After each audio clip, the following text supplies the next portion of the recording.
Αλλά πρέπει όμως να πω και κάτι άλλο. Αυτό που είπε ο Νόε, επικατάρατος Χαναάν, και μάλιστα τι επικατάρατος, λέγει και το είδος της κατάρας. Πες οικέτης έστε της αδελφής αυτού, να γίνει δούλος εις τους αδελφούς του. Πες του παιδός θα πει δούλος, και οικέτης θα πει δούλος, το ίδιο είναι. Να γίνει δούλος στα αδέλφια του, όχι υπηρέτης, δούλος, με την έννοια την αρχαία δούλος, ο πουλημένος. Αλλά αυτό δεν είναι απλώς κατάρα, γιατί ίσως πείτε ο Νόε κατηράστη. Η κατάρα στην Παλαιά Διαθήκη πολλάκις έχει την έννοια της προφητείας, αλλά και στην Καινή Διαθήκη. Θα σας αναφέρω ένα χαρακτηριστικό παράδειγμα της Καινής Διαθήκης, να αντιληφθείτε την έννοια της κατάρας από πρόσωπα ευσεβή ή δίκαια ή άγια. Ο Χριστός κάποτε στα Ιεροσόλυμα βρήκε μία σικιά. Ήτανε 1η 15ης Μαρτίου, ήτανε οι παραμονές του Πάσχα. Εάν λάβετε υπόψη ότι το Πάσχα ήταν τέλος Μαρτίου, 15η του μηνός Νισάν, που συμπίπτει με την 30η Μαρτίου, μια εβδομάδα, 15 μέρες κάπου εκεί, πρέπει να ήταν 1η 15ης Μαρτίου. Έχουμε σίκα τότε? Δεν έχουμε σίκα. Ένα αυτό το σημείο. Δεύτερο σημείο, όταν ο Χριστός είπε επικατάρατος να είσαι σικιά, από σένα σίκα να μην φάει κανείς στον αιώνα, και παραχρήμα εξηράνθη η σική. Δεύτερον, ο δημιουργός καταράται τα έργα του. Τι είναι μια σικιά, σας παρακαλώ? Έχει λογική, έχει ελευθερία? Ο Θεός την έκανε. Και η σικιά θα καρποφορήσει πότε? Τον Ιούλιο, τον Αύγουστο. Τον Μάρτι, Κύριε, ζητάς σίκα? Και επιπλέον είναι κτίσμα δικό σου, εσύ ο δημιουργός καταράσε την σικιά? Αλλά ούτε ο Χριστός σίκα ήθελε να φάει, ούτε η εποχή ήταν εκείνη που θα έπρεπε, παραλογισμός θα έλεγε κανείς, να αναζητηθούν σίκα, ούτε η σικιά αυτή καθεαυτήν έφταιγε. Είναι ζήτημα αν άρχισε, ή μάλλον άρχισε, γιατί εκεί είναι πιο θερμό το κλίμα, να έχει φύλλα, μόνο φύλλα. Ήταν τα πρώτα φύλλα που βγαίνανε. Λοιπόν, δεν είναι το κατάρα, είναι το προφητεία, με την μορφή της κατάρας. Και ποια η προφητεία? Το κλειδί αυτού του θέματος δίδει η παραβολή της ακάρπου σικής. Και η άκαρπος σική είναι ο Ισραήλ, ο οποίος με τη συμπεριφορά του εκείνη που έδειξε, άκαρπος, πήγαν προφήτε, ξαναπήγαν προφήτε, εστάλησαν από τον Θεό επανειλημμένος προφήτε, και παρέμενε άκαρπος. Και έρχεται η ώρα της κοπής, της ξηρασίας. Αυτό λοιπόν ήθελε να τονίσει ο Κύριος. Δεν πρόκειται κατά κυριολεξία περί κατάρας, όπως εμείς λέμε την κατάρα. Ο Θεός, αγαπητοί μου, δεν καταράται. Αν και βρίσκομαι πλιστάκης την έκφραση να λέγει ο Θεός να καταράται. Δεν καταράται ο Θεός. Έτσι λοιπόν και εδώ ο Νόε δεν καταράται. Έχει διάσταση προφητείας. Δηλαδή τι θα πει αυτό? Θα πει τι θα συνέβαινε στο μέλλον. Όπως ο Ιακώβ μάζεψε τα παιδιά του τα 12 και τους είπε, ελάτε να σας πω τι θα συμβεί στα έσχατά σας. Ποια έσχατα? Των καθαυτό παιδιών του, δηλαδή των 12 παιδιών του? Όχι, ή στα έσχατα των απογόνων των παιδιών του. Συνεπώς στα έσχατα της κάθε φυλής. Και πράγματι όταν λέγει δια τον Ιούδα ό,τι είπε, παρακαλώ, πού αναφέρονται αυτά? Αναφέρονται στον Μεσσία που τον ευλογεί τον Ιούδα. Αλλά πόσες γενναίες παρακαλώ πέρασαν? Πέρασαν ούτε λίγο ούτε πολύ, πέρασαν 15 αιώνες. Και όταν λέγει εκείνα τα φοβερά δια των Δαν, ακόμη δεν ήρθανε. Πότε θα έρθουν αυτά του Δαν που είπε ο Ιακώβ? Ο Δαν θα δώσει τον Αντίχριστον, αλλά ακόμη δεν ήρθε. Συνεπώς εκείνα τα έσχατα δεν είναι τα έσχατα των προσώπων των παιδιών των, αλλά των απογόνων του, των απογόνων των. Έτσι και εδώ, όταν καταράται ο Νόε τον Χαναάν, δεν καταράται τον Χαναάν, ή αν θέλετε δεν προφητεύει για τον Χαναάν, αλλά για τους απογόνους του. Και ποιοι είναι? Οι Χαναανίτε. Και δεν είναι οι Χαναανίτε, είναι οι απόγονοι του παιδιού του δευτέρου, του Χαμ, οι Χαμίτε. Διότι ο Χαναάν είναι ένα μόνο παιδί του Χαμ, αλλά έχει και άλλα παιδιά. Γι' αυτό συμπλέκει το θέμα Χαμ και Χαναάν. Ενώ θα λέγαμε φταίει ο Χαναάν, αλλά ο Χαναάν είναι ένα παιδί, ένα παιδί μόνο του Χαμ. Τώρα τι φταίνε τα άλλα παιδιά του Χαμ? Αναφέρεται στον Χαμ. Τι θα συνέβαινε με τους απογόνους του Χαμ? Και αυτό ακριβώς, αγαπητοί μου, θα δούμε στη συνέχεια. Και είπεν, τι είπεν τώρα ο Νόε? Με την αφορμή της κατάρας του Χαναάν λέει και για τα άλλα δύο παιδιά του. Ποια? Τον Ιάφεθ και τον Σιμ. Τι είπε?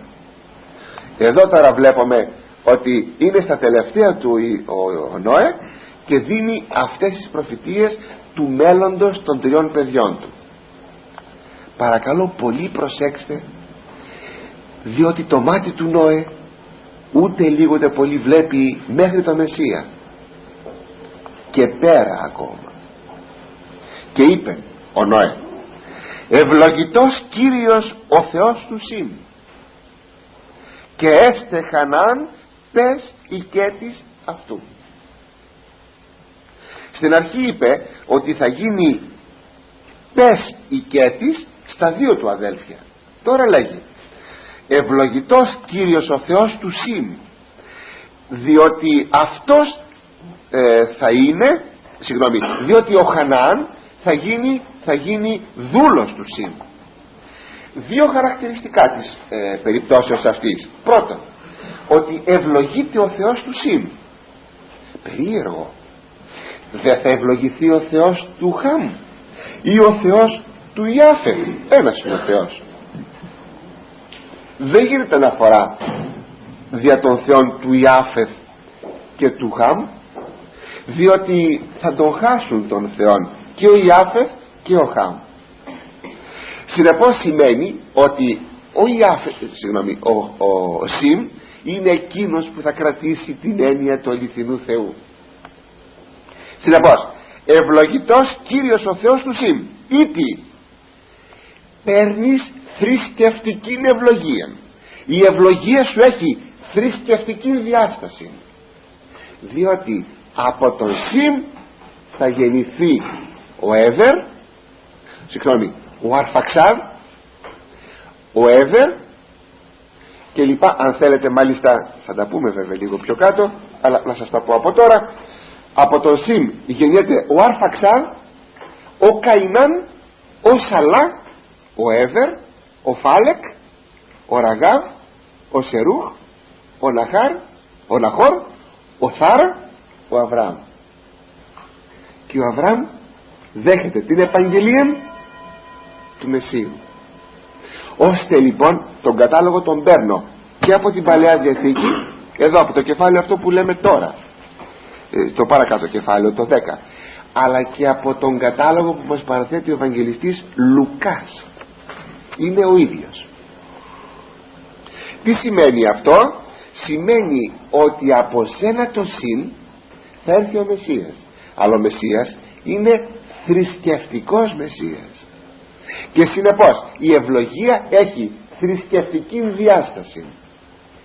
Και από εδώ φαίνεται ακόμη, αγαπητοί μου, ότι ο Μεσσίας δεν είναι το εθνικός Μεσσίας, αλλά θρησκευτικός Μεσσίας, διότι ευλογείται ο Θεός του Σιμ.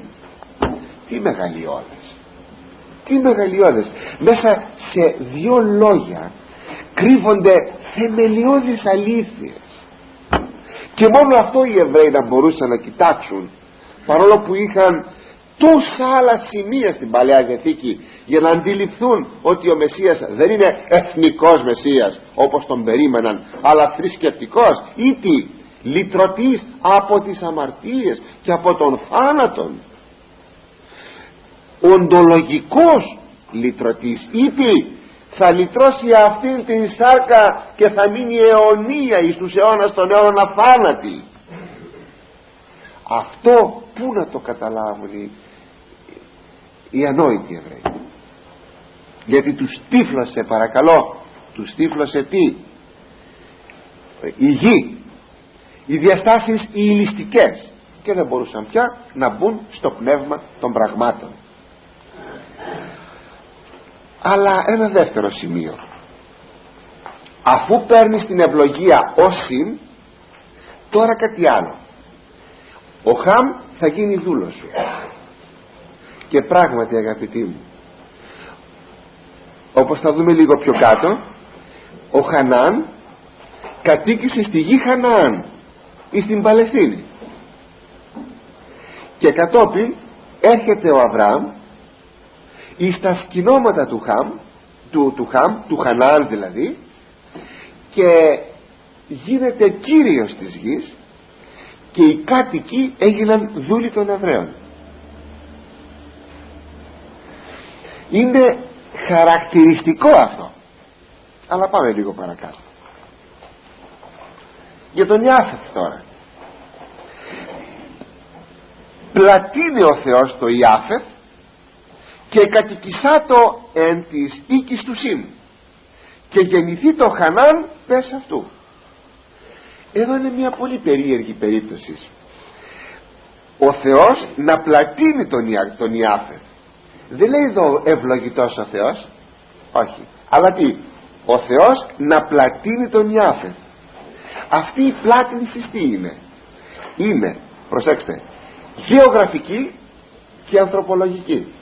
Δηλαδή οι απόγονοι του Ιάφεθ να πληθυνθούν τόσο πολύ ώστε να κατακτήσουν την γη. Οπότε θα υπάρχει πλάτυνση πληθυσμική και γεωγραφική. Από ποιον κατάγονται? Ποιοι είναι που κατάγονται από τον Ιάφεθ? Οι απαιτικοί λαοί, η Ινδοευρωπαϊκή φυλή. Εμείς οι Έλληνες καταγόμεθα από τον Ιάφεθ. Οι Ευρωπαίοι, όλοι οι βόρειοι λαοί καταγόμεθα από τον Ιάφεθ. Λοιπόν, είναι καταπληκτικό ότι η Ινδοευρωπαϊκή φυλή είναι εκείνη που κατέκτησε όλο τον κόσμο. Είναι γνωστό. Κατακτά διαρκώς. Είναι πληθυσμικός ανωτέρα και γεωγραφικός εξαπλωμένη. Ενώ θα δείτε λίγο πιο κάτω ότι είναι πολύ περιορισμένοι οι απόγονοι του Χαμ και πολύ περιορισμένοι οι απόγονοι του Σιμ, σε βαθμό μάλιστα που οι απόγονοι του Σιμ έχουν εξαφανιστεί. Σήμερα απόγονοι του Σιμ είναι μόνο ένας λαός, οι Εβραίοι, κανείς άλλος. Και αν το θέλετε, αν οι Εβραίοι είναι 11 εκατομμύρια, κάπου εκεί είναι. Μόνο 11 εκατομμύρια είναι οι απόγονοι του Σιμ σήμερα. Κάνει πολύ εντύπωση αυτό, διότι οι άλλοι απόγονοι του Σιμ έχουν σήμερα εξαφανιστεί, δεν υπάρχουν πια. Δηλαδή βλέπετε την προφητεία, είναι καταπληκτικό. Δεύτερο στοιχείο, ακούστε αυτή την φράση: πλατείνει ο Θεός το Ιάφεθ και κατοικισάτο εν της οίκης του Σιμ. Και να κατοικήσει τώρα μέσα στα σπίτια, στα σκηνώματα του Σιμ. Πώς να κατοικήσει μέσα στα σκηνώματα του Σιμ? Ποια είναι τα σκηνώματα του Σιμ? Τα σκηνώματα του Σιμ είναι η λατρεία του Θεού. Αν θέλετε, αντιπροσωπευτικά ο ναός του Σολομώντος. Αντιπροσωπευτικά. Τώρα ο Ιάφεθ να κατοικήσει στα σκηνώματα του Σιμ, ήτι μέσα στα πνευματικά σκηνώματα του Σιμ, των Εβραίων, των Σιμιτών, να κατοικήσουν οι απαιτικοί λαοί, ήτι είναι η Εκκλησία, η οποία καταλαμβάνει τον χώρο των Σιμιτών. Πω μέσα σε αυτούς τους στίχους τι υπάρχει? προφητεία για την Εκκλησία, η οποία θα κατοικήσει εις τα παλαιά σκηνώματα του Σιμ. Μάλιστα θα λέγαμε, πού είναι ο ναός του Σολομώντος? Δεν υπάρχει. Τι υπάρχει εκεί? Ο ναός της Αναστάσεως. Αλλά ο ναός της Αναστάσεως ανήκει στους ιαπετικούς λαούς, στους Έλληνας, αν το θέλετε κατά κυριολεξία.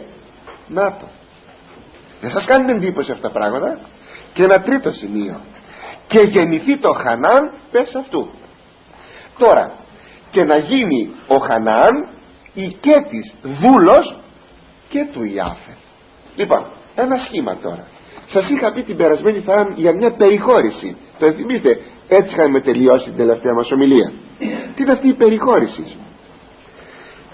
Ο Χαμ είναι σε ένα σημείο, έρχεται από πάνω του ο Σιμ και κάνει δούλο τον Χαμ. Έρχεται από πάνω ο Ιάφεθ και κατοικεί επάνω εις τον Σιμ, και συνεπώς έχει και δούλο του τώρα, 2 φορές δούλο του. Τι έχει? Τον Χαμ από κάτω.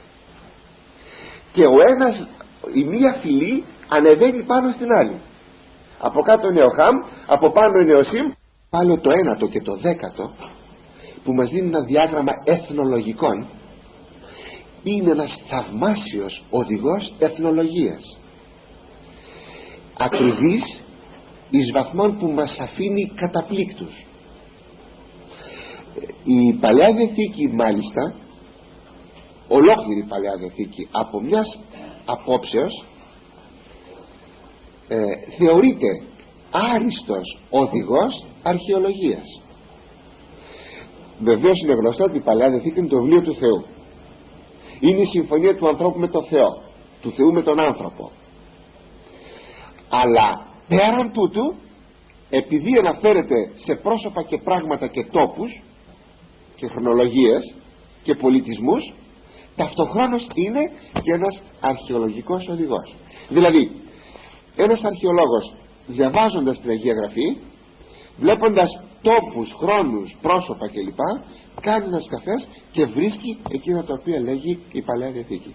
Έτσι τώρα, και από εθνολογικής πλευράς, η Παλαιά Διαθήκη είναι ένας άριστος οδηγός εθνολογίας. Δεν μπορώ, θα σκάτσω αν δεν το ξαναπώ άλλη μια φορά. Πού είναι εκείνοι οι δασκαλάκοι, οι δασκαλίσκοι που γράφουν άρθρα? Γιατί τελευταία γράφτηκε στο διδασκαλικό βήμα ένα τέτοιο, ότι η Παλαιά Διαθήκη είναι μύθος. Και τι θα λέμε στα παιδιά? Ο αληθινός δάσκαλος, εκείνος που θα εμπνεύσει τα παιδιά, έχει πολύ ψηλά την Αγία Γραφή, και την Παλαιά και την Καινή Διαθήκη. Όλοι οι άλλοι είναι ανθρωπίσκοι. Γι' αυτό έχω μεγάλη χαρά που έχουμε δασκάλους εδώ, και μάλιστα σταθερούς, θα λέγαμε σταθερά μέλη του κύκλου μας, και χαίρομαι όλος ιδιαιτέρως που δείχνει με πόση σοβαρότητα στέκονται μπροστά εις το βιβλίο της Παλαιάς Διαθήκης. Αυτά είπε ο Νόε, και θα δούμε στη συνέχεια εκείνα τα οποία πραγματοποιήθηκαν, αν και λίγο πολύ σας είπα τώρα μέχρι σήμερα τι έχει συμβεί. Έζησε δε Νόε μετά των κατακλυσμών έτη 350, και έγινοντο πάσε ημέρε Νόε 950 έτη και απέθανε, ώστε όταν ειδοποιήθηκε από τον Θεό δια των κατακλυσμών ήταν 500 ετών. Όταν έγινε ο κατακλυσμός ήταν 600 ετών, και έζησε άλλα 350 χρόνια μετά των κατακλυσμών, και συνεπώς όλα τα χρόνια του Νόε ήταν 950 χρόνια. Ο Νόε έζησε 20 χρόνια παραπάνω από τον Αδάμ. Και εισερχόμεθα, αγαπητοί, στο 10ο κεφάλαιο, το τόσο υπέροχο, θαυμαστό, όπως είναι το πρώτο κεφάλαιο της Καινής Διαθήκης που αναφέρεται στη γενεαλογία του Χριστού, έτσι και το 10ο κεφάλαιο αναφέρεται στην εθνολογία. Έχει ονόματα και μπορεί κάποιος να πει τα βαριέμαι, και όμως είναι τόσο σπουδαία. Σας βεβαιώνω, καθόμουνα με το μολύβι και το χαρτί στα χέρια και κοιτούσα με τα ιδιαιτέρας προσοχής ένα όνομα. Είναι τόσο σπουδαία. Ακούσατε. Μόνο που δεν θα μας επιτραπεί να κάνουμε πολύ λεπτομερή ανάλυση, παρά μόνο σε μερικά σημεία που έχουν πιο πολύ για μας τους Έλληνες ενδιαφέρον. Αύτε δε εγενέσεις των ιών Νόε, Σιμ, Χαμ, Ιάφεθ, και εγεννήθησαν αυτής οι μετά των κατακλυσμών. Αυτές λέει είναι, αυτοί είναι οι απόγονοι των ιών του Νόε, του Σιμ, του Χαμ και του Ιάφεθ, που γεννήθηκαν απόγονοι τους πολύ μετά από τον κατακλυσμών. Και τώρα θα πάρει τρεις καταλόγους. Πρώτα θα πάρει τα παιδιά του Ιάφεθ. Κάνει εντύπωση, κάνει πολύ εντύπωση ότι πιάνεται από τον τελευταίο. Μετά θα πάρει τον Χαμ από τον δεύτερο, και μετά θα πάρει τον Σιμ που είναι ο πρώτος. Πιάνει τον τελευταίο για να φτάσει στον πρώτο, γιατί ο πρώτος έχει την ευλογία. Και ποια η ευλογία, είπαμε, είναι ότι θα έρθει από τον πρώτον ο Μεσσίας. Και ειδού η Ιάφεθ, τα παιδιά του Ιάφεθ. Πρέπει δε να σας πω, το ξέρετε εξάλλου, ότι στην εθνολογία, στην ονοματολογία των γεναρχών των φυλών ή των μεγάλων κλάδων, έχει καθιερωθεί αυτή. Λέμε Χαμίτε, λέμε οι απαιτικοί λαοί από τον Ιάφεθ, λέμε σημιτικοί λαοί. Το λέμε, το ξέρετε, το έχετε ακούσει. Αντισημιτισμός, λέμε σημιτισμός. Είναι από τα τρία ονόματα των παιδιών του Νόε. Λοιπόν, ο κατάλογος του Ιάφεθ, των απογόνων του Ιάφεθ: Γαμέρ και Μαγόγ και Μαδί και Ιωίαν και Ελισά και Θοβέλ και Μοσόχ και Θύρας. Είναι αυτά τα 8 παιδιά. Για να πάρουμε ένα παιδί, ή τουλάχιστον αυτοί που μας ενδιαφέρουν. Ο πρώτος είναι ο Γαμέρ. Είναι οι απόγονοι του οι Κιμέριοι, δηλαδή οι κάτοικοι της Κριμαίας. Η Κριμαία ξέρετε που είναι, δίπλα στην Κασπία θάλασσα, πιο πάνω από την Αρμενία, εκεί που μεταξύ Αρμενίας και Ρωσίας, η Κριμαία. Εκεί κατοίκησαν αυτοί, και είναι οι πρόγονοι αυτοί, οι Κιμέριοι, οι πρόγονοι των Κελτών, οι Κέλτε, ονόματα ιστορικά που τα γνωρίζουμε. Από τον Μαγόγ κατάγονται οι Λίδοι, η Λιδία της Μικράς Ασίας. Έχουμε Λίδους και στη Βόρειο Αφρική και είναι από τους Χαμίτας. Από τον Μαδί κατάγονται οι Μίδοι, η Μηδία, οι Μηδοπέρσε που λέμε. Από τον Ιωίαν, Ιώτα, Ωμέγα, Ήψιλον, Αλφα, Νι κατάγονται. Ποιοι κατάγονται? Οι Έλληνες, οι Ιώνες. Πω θαυμαστό, ακούσατε το? Από τον Ιωίαν, με την ιδίων ορθογραφία, Ιώτα, Ωμέγα, Ήψιλον και τα λοιπά, κατάγονται οι Έλληνες, κατάγονται οι Ιώνες. Από τον Θοβέλ η Σκύθε. Από τον Μοσόχ είναι ένας λαός της Κολχικής και είναι οι Γερμανοί, οι αρχαίοι Γερμανοί. Και από τον Θύρας είναι οι Θράκες. Βλέπετε γύρω από την Μεσοποταμία. Σημειώσατε ότι αυτός ο κατάλογος προηγείται βεβαίως εκείνου του περιστατικού του πύργου της Βαβέλ. Πριν πει για τον πύργο της Βαβέλ, μας παραθέτει ο Ιερός Συγγραφέας το σκόρπισμα αυτό, και μετά θα μας πει πως έγιναν αφού σκορπίστηκαν οι άνθρωποι εξ αφορμής του πύργου της Βαβέλ. Τώρα τα παιδιά του πρώτου, του Γαμέρ, είναι ο Ασχανάς, είναι οι κάτοικοι του Ευξήνου Πόντου. Ο Ριφάθ είναι οι κάτοικοι της Παφλαγωνίας. Ο Θοργαμά είναι οι κάτοικοι της Φρυγίας. Πολύ σωστά λέγεται και θεωρείται και είναι η Μικρά Ασία, το Λίκνον, όλων των λαών και όλων των πολιτισμών. Αυτή η Μικρά Ασία, αυτή η τραπεζοειδής Χερσόνησος, και είναι η γέφυρα που περνά κανείς στην Ευρώπη, αλλά και από την Ευρώπη προς την Άπο Ανατολή, από την Μικρά Ασία. Δηλαδή η θέση της Μικράς Ασίας είναι άνευ προηγουμένου σημαντική από την αρχαιότητα μέχρι σήμερα, και θεωρείται ό,τι θεωρείται, χωρίς βέβαια να καταπιάνουμε με πολιτικά, τα ξέρετε πολύ καλά. Γι' αυτό οι Αμερικανοί πληρώνουν τους Τούρκους, γιατί ξέρουν πάρα πολύ καλά ότι η γεωγραφική τους θέση είναι εκ των όνου κάνευ. Είναι πάρα πολύ σπουδαία, ήτο από την αρχαιότητα σπουδαία, και από πολιτιστικής πλευράς και από πολιτικής πλευράς. Ας πάμε στα παιδιά του Ιωΐαν. Αυτοί μας ενδιαφέρουν πολύ. Τα παιδιά του Ιωΐαν είναι ο Ελισά. Ελισά Έλληνες. Ακούστε τώρα, οι Ιωνές Έλληνες. Οι Ιωνές είναι από τον Ιωΐαν. Μέρος τώρα, δηλαδή απόγονοι του Ιωΐαν είναι οι Έλληνες. Προηγούνται οι Ιωνές, ακολουθούν οι Έλληνες. Από τον Ελισά οι Έλληνες, οι οποίοι πρωτοκατοικούν σε ένα τμήμα της Κύπρου, όχι στη γνωστή μας υπηρετική Ελλάδα, αλλά σε ένα τμήμα της Κύπρου. Θέλετε να γνωρίσετε κατά πόσο είναι αρχαία η Κύπρος ελληνική? Να, η Αγία Γραφή. Είναι τόσο αρχαία ελληνική, καθ' αυτό ελληνική η Κύπρος. Από την εποχή του Νόε είναι ελληνική η Κύπρος. Να το ξέρετε αυτό, να το ενθυμίστε στο 10ο κεφάλαιο της Γενέσεως.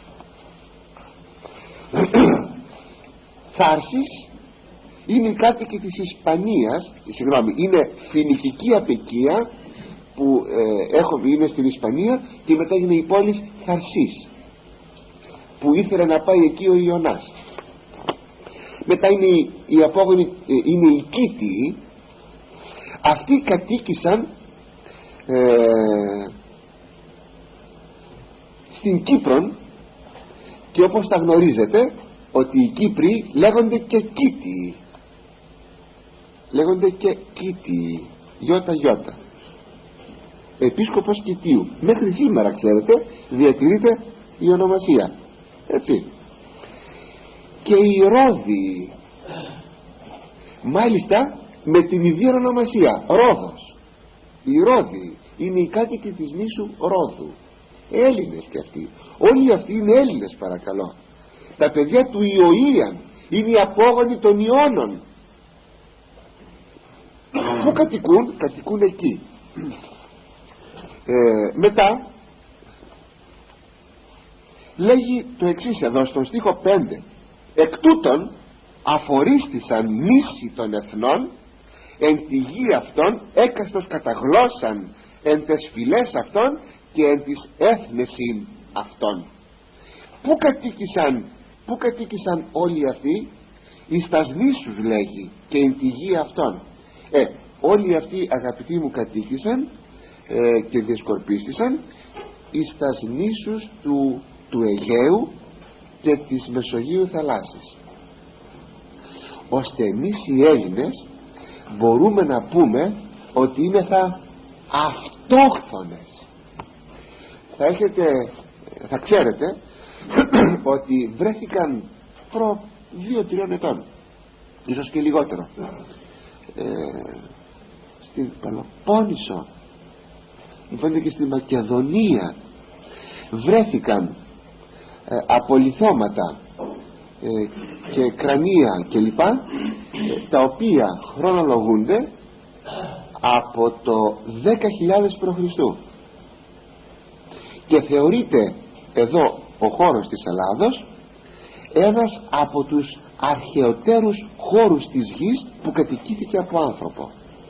Είναι τόσο αρχαία η κατοίκηση στον χώρο αυτόν, και επειδή οι απόγονοι του Ιωΐαν κατοίκησαν εις τας νήσους του Αιγαίου και στην υπηρετική Ελλάδα και στα νήσους της Μεσογείου.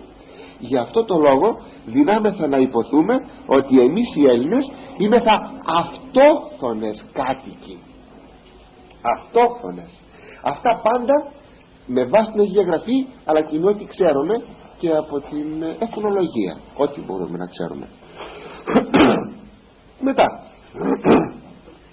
πάμε παρακάτω. Εκτός των απογόνων της Κρήτης και της Καρπάθου έχουμε μια εξαίρεση εκεί, θα το δούμε λίγο πιο κάτω. Αυτός είναι ο κατάλογος των παιδιών του Ιάφεθ. Η Είδε Χάμ. Ποια είναι τα παιδιά του Χάμ τώρα, οι απόγονοι? Χους και Μεσραήμ, Φούδ και Χαναάν. Αυτοί που κατοικούν? Κατοικούν νοτίως της Παλαιστίνης, την Αίγυπτο, την νότιο-δυτική Παλαιστίνη και εις αυτήν την Παλαιστίνη. Από τον Χούς κατάγονται οι Αιθίωπες, από τον Μεσραήμ η Αίγυπτος, από τον Φούδ είναι οι κάτοικοι που ήσαν απέναντι από την Σαβά της Αραβίας, και Χαναάν είναι οι κάτοικοι της κυρίας Παλαιστίνης. Κάνει εντύπωση ότι από την φυλή του Χαμ έχουμε και τους Μελαψούς. Κάνει εντύπωση. Όπως είναι οι Αιγύπτιοι, όπως είναι οι Λίβιοι. Έχουμε και άλλα παιδιά, δεν τα γράφω όμως όλα εδώ πέρα, διότι θα ήταν πάρα πολύ, θα σας κούραζα. Και βλέπουμε τούτο, ότι η μαύρη φυλή υπηρέτησε και υπηρετεί δυστυχώς τις δύο άλλες φυλές, την Σημιτική και την Ιαπετική. Πράγματι οι μαύροι στάθηκαν δούλοι των δύο άλλων φυλών. Προσέξατε, είναι προφητεία αυτό, ότι έτσι θα συνέβαινε. Δεν φταίει σε αυτό ο Θεός. Δεν έκανε ανθρώπους να σταθούν δούλοι σε ανθρώπους. Όταν η Αγία Γραφή διακηρύσει και λέγει δεν υπάρχει Έλληνας, Ιουδαίος, Σκύθης, Βάρβαρος, πολιτισμένος και απολύτιστος, αλλά τα πάντα και εν πάση Χριστός, αυτό δείχνει ότι δεν είναι από τον Θεό η περίπτωση, αλλά η προφητεία λέγει τι θα εγίνετο μέσα στη διαδρομή της ιστορίας, ότι πράγματι οι απόγονοι του Χαμ εστάθηκαν δούλοι, κατά κυριολεξία δούλοι. Όταν μάλιστα οι απαιτικοί λαοί στην Αμερική, όταν πήγαν οι Ευρωπαίοι, αμέσως παίρνουν από την Αφρική ανθρώπους και τους κάνουν δούλους εκεί και τους έχουν όχι σαν υπηρέτες, σαν δούλους. Υπήρχαν σκλαβοπάζαρα που πουλούσαν και αγοράζαν ανθρώπους, δούλους. Φοβερό. Ο Χούς είναι άλλος Χούς, όχι ο πρώτος. Λέει ο στίχος 8, Χούς δε εγέννησε τον Νεβρόδ.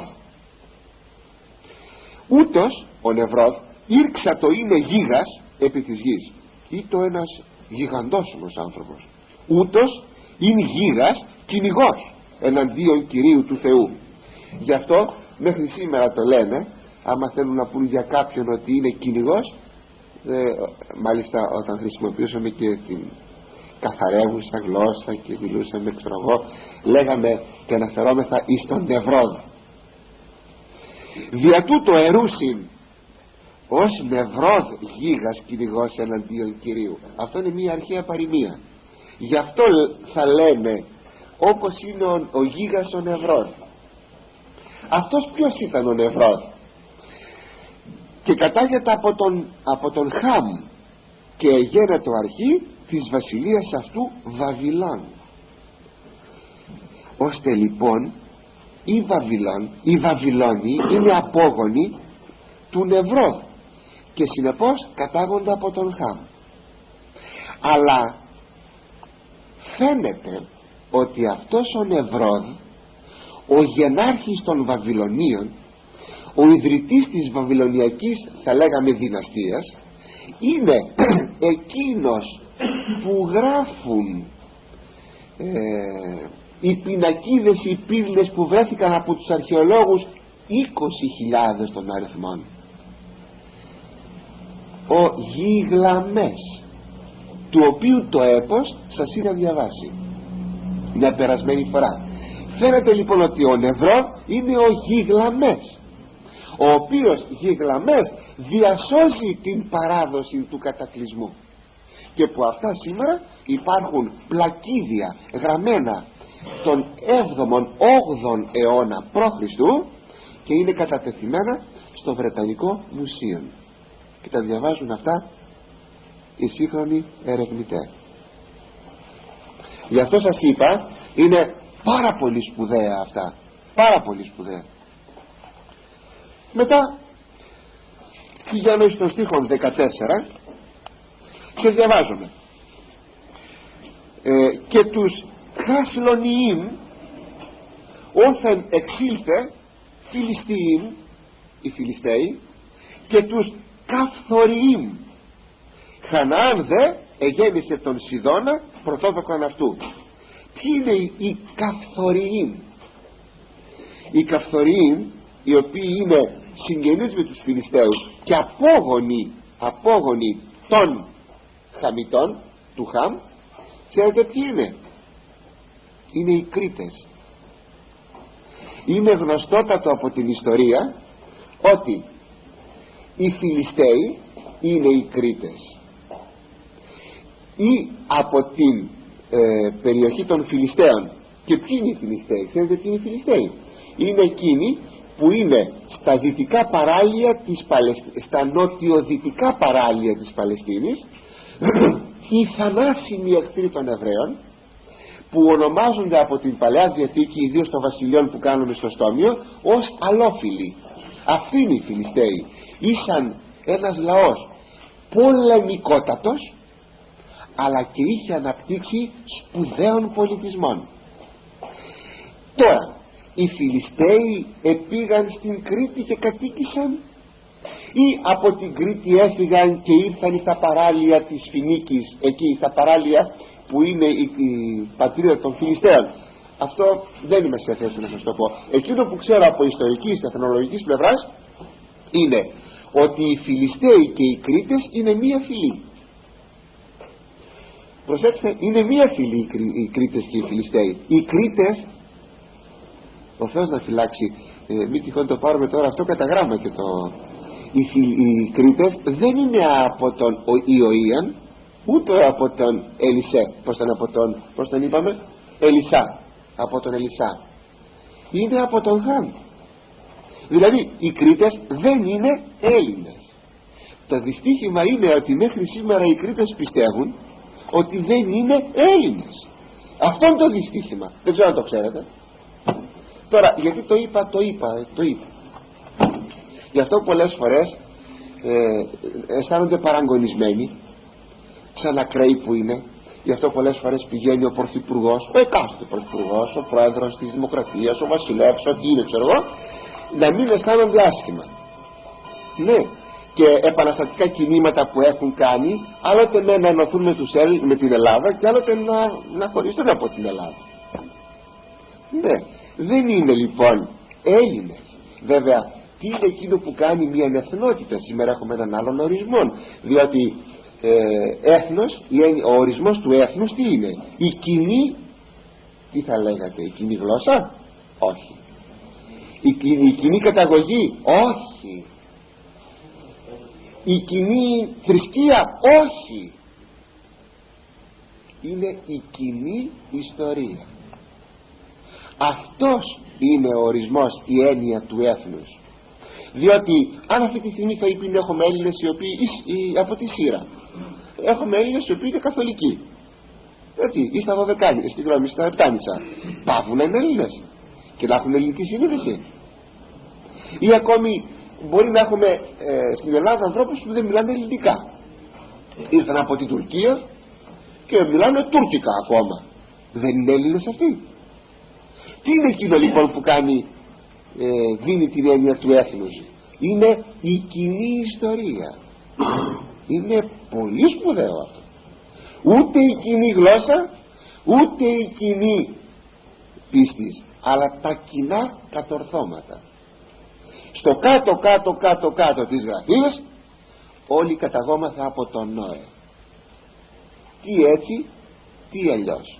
Και συνεπώς είμεθα αδελφοί. Τώρα εδώ μιλάμε για μια, θα λέγαμε, εθνολογική τοποθέτηση και τίποτε άλλο. Αυτό είναι όλο. Το ξεχνούμε. Γι' αυτό ακριβώς επιμένει η Γραφή να λέγει ότι όλοι κατάγονται από ένα ζεύγος ανθρώπων. Από τον Αδάμ, μετά την Εύα, και μετά από τον Νόε και τη γυναίκα του. Αλλά οι κάτοικοι, οι Καφθοριοί δεν κατοίκησαν μόνο την Κρήτη, αλλά και την Κάρπαθον. Συνεπώς και οι Καρπάθοι είναι απόγονοι του Χάμ, ενώ οι Ρώδιοι είναι απόγονοι του Ιωΐαν. Δηλαδή είναι Ίωνες, είναι Έλληνες. Και μετά πηγαίνουμε εις τους απογόνους του Σιμ. Είναι θα εις των 21 στίχων. Και το Σιμ εγεννήθη και αυτό πατρί πάντων των ιών, ο πατήρ όλων των παιδιών του. Έβερ, αδελφό Ιάφεθ του Μίζωνος. Η Σιμ, τα παιδιά του Σιμ. Ελάμ, είναι οι Ελαμίτε. Ασούρ, είναι οι Ασσύριοι. Αρφαξάδ, που έκτισαν την Ινεβή. Αρφαξάδ, μάλιστα, προσέξτε εδώ, πηγαίνω πίσω εις τον 10 στίχο, και γίνεται το αρχή της βασιλείας ο νευρών αυτού Βαβυλών, και Ορέχ και Αρχάδ και Χαλάνη εν γη Σεναάρ. Εκ της γης εκείνης εξήλθεν Ασούρ. Όχι ότι οι Ασσύριοι είναι της φυλής της καταγωγής των Βαβυλωνίων. Είναι γνωστό ότι οι Ασσύριοι και οι Βαβυλώνοι παίζαν ένα παιχνίδι, μια τραμπάλα ιστορική, που κράτησε κάπου 2 χιλιετηρίδες, και στο τέλος υπερίσχυσαν οι Βαβυλώνοι για να έρθει και αυτόν η καταστροφή από τους Μηδοπέρσας. Μάλιστα να κάνω μια μικρή εδώ, από την ιστορία το ξέρουμε, μια μικρή έτσι, παρένθεση. Οι πρώτοι είναι οι Βαβυλώνοι, εγκαθίστανται, φεύγουν από την περιοχή τους οι Ασσύριοι, ο Ασούρ, και το λέει εδώ, εκ της γης εκείνης εξήλθεν Ασούρ, εξήλθεν, και οκοδόμησε την Νινεβή και έκτισε την Νινεβή την πόλη. Ανδρώθηκαν αυτοί, έγινε μια φοβερή αυτοκρατορία η Νινεβή, και τότε κτυπούν την Βαβυλώνα. Η Βαβυλώνα υποτάσσεται, κάποτε ελευθερούται και υποτάσσει την Νινεβή. Η Νινεβή τη Βαβυλώνα, η Βαβυλώνα την Νινεβή, αυτό το παιχνίδι. Στο τέλος υποτάσσεται η Νινεβή στην Βαβυλώνα, οριστικώς στην ιστορία, και η Νινεβή χάνεται από προσώπου της γης. Μένει η Βαβυλώνα, μένει λιγότερο από 100 χρόνια. Εκείνος που υπέταξε την Νινεβή είναι ο Ναβουχοδονόσορ. Είναι εκείνος που καταστρέφει τους Ασσυρίους, οι οποίοι οι Ασσύριοι με τη σειρά τους είχαν φέρει πολλά πράγματα, πολλή καταστροφή εις τους Εβραίους, και είχαν εχμαλωτήσει το βόρειον βασίλειον. Οι Ασσύριοι, όχι οι Σύριοι, οι Ασσύριοι σήμερα δεν υπάρχουν. Οι Ασσύριοι, αγαπητοί, είναι Σημίτε και είναι συγγενείς με τους Εβραίους. Παρά τα αυτά υποφέρανε πολλοί Εβραίοι από τους Ασσυρίους. Αυτούς που καταστρέφουν οι Βαβυλώνοι εκμαλωτίζουν το νότιον βασίλειο της Παλαιστίνης, των Εβραίων. Καταστρέφονται δε αυτοί εν μια νυχτή από τους Μηδοπέρσες, και στο προσκήνιο έχουμε τώρα τους Μηδοπέρσες, και εξαφανίζονται και οι Ασσύριοι και οι Βαβυλώνοι από προσώπου ιστορίας. Δεν υπάρχουν σήμερα αυτοί οι λαοί, έχουν εξαφανιστεί. Έχουν μείνει όμως μέχρι σήμερα οι Μηδοπέρσες, οι Πέρσες, γιατί οι Μύδοι συγχωνεύτηκαν με τους Πέρσες. Είναι το σημερινό Ιράν, εκεί που σήμερα έχουμε ένα θέατρο γεγονότων. Ναι. Και ο Αρφαξάδ εγέννησε τον Καϊνάν, και Λούδ και Αραμαϊκή γλώσσα, οι Αραμίτε. Αυτοί κατοικούν στον περσικό βορειοδυτικά του περσικού κόλπου, Αράμ και Καϊνάν, την οποία γλώσσα των Αραμιτών τελικά θα πάρουν οι Εβραίοι. Γι' αυτό στην εποχή του Χριστού οι Εβραίοι δεν μιλούσαν πια εβραϊκά, μιλούσαν αραμαϊκά. Δηλαδή την ξέχασαν τη γλώσσα τους οι Εβραίοι. Το καταπληκτικό ξέρετε ποιο είναι? Τώρα που συνέστησαν κράτος, επανέφεραν την εβραϊκή γλώσσα. Αυτό ξέρετε τι σημαίνει, για να το καταλάβετε? Σαν να θέλαμε εμείς σήμερα το Υπουργείο Παιδείας να επαναφέρει στα σχολεία, ούτε λίγο ούτε πολύ, τη γλώσσα του Ομήρου. Διότι πράγματι η εβραϊκή γλώσσα υπάρχει μέχρι τον Ισαΐα. Τα παρακάτω βιβλία αρχίζουν να γράφονται με αραμαϊκάς λέξεις και τελικά έχουμε δηλαδή αραμαϊσμούς, και τελικά χάνεται πια η εβραϊκή γλώσσα. Γνησία, ωραία εβραϊκή γλώσσα είναι το βιβλίο του Ισαΐου. Ο Ισαΐας όμως έζησε τον 8ο αιώνα. Τον 8ο αιώνα όμως έζησε καθημάς ο Όμηρος. Λοιπόν, κατά κυριολεξία, για να καταλάβουμε το θέμα, είναι ως αύριο το πρωί να λέει το Υπουργείο Παιδείας ότι οι καθηγητές θα διδάσκουν στο γυμνάσιο και οι δάσκαλοι στο δημοτικό την ομηρική γλώσσα. Όχι μόνο την ομηρική δεν επαναφέρομαι, αλλά του κύριε φυλακήν το στόματί μου, για να δείτε τι κάνουν οι έξυπνοι άνθρωποι και τι κάνουν οι κουτοί άνθρωποι. Εμείς είμαστε οι κουτοί άνθρωποι. Αν το θέλετε, δεν θα ήθελα να πω ότι πρέπει να γυρίσουμε στη γλώσσα του Ομήρου, θα ήταν λίγο υπερβολή.